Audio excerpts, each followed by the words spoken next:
year is on the horizon, and with it, of course, right, New Year's resolutions. I know, can you believe we're already talking about it? In 2017, maybe you're thinking about improving your friendships. Maybe it's with a spouse or a friend or co-workers. Where do we even start? Dr. Michelle Rosen is a communications expert and joins us now here on CT Style. Welcome here to the show. Well, thank you for having me. Yes, absolutely. This is a big topic. Maybe you have a beef that you need to squash at home, whether it's a co-worker, a friend. I mean, where should people get started? You know, usually we struggle the most with the people that are closest to us. It would usually be a parent or a sibling or a mother-in-law or someone at work that works very closely with us. And so those are the people that usually we get upset with the most. And wouldn't it be wonderful in 2017 if we could just get along better with those people in our lives?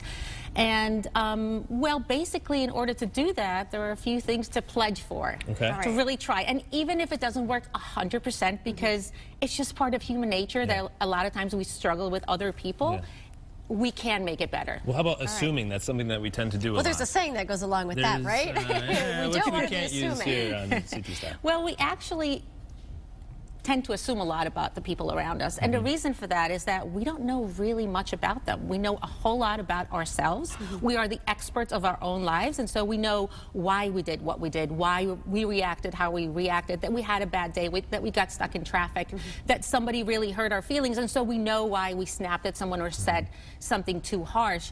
We don't know why the person in front of us did what they did, and even if we think we know, we don't really know. And so what we do is we assume, and we build a whole story around why they did what they did, and we walk around with those stories in our minds, completely buying into them. So we should listen a little bit more, pay more attention, talk less. Is that the Absolutely, solution here? And pledge not to assume. Understand that we just don't know so much about the other person, and always take into consideration that there may be things going on for them that we are just not aware of. About it, right? It's none of your business. No? Well, thank you, Teresa. Now, but also, you can't change a person. I think you have to keep that in mind. You cannot. And that's the second thing.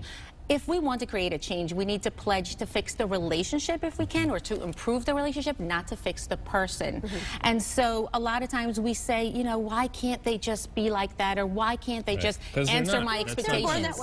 You know, and it doesn't work that way. And if we ask people to change, they get really mad at us because it's who they are.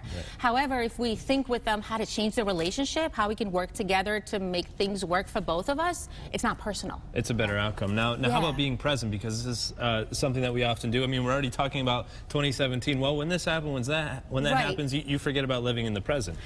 Being there for the other person, really, truly listening to the other person. We are so busy, all of us, that sometimes we forget to just be present. And just when I say be present, it's just to be open to the fact that we know very little about the other person, and to try to get more information, to try to be more curious, to just be there for them, and to be a friend. I think that's a great place to start. Yeah, and I think we have a new friend here on CT Style. That's great. So thank you so much for being here. And thank you so much. Your website? Yes, www.drmichellerosen.com. All right, Doctor, thanks for being here. All right.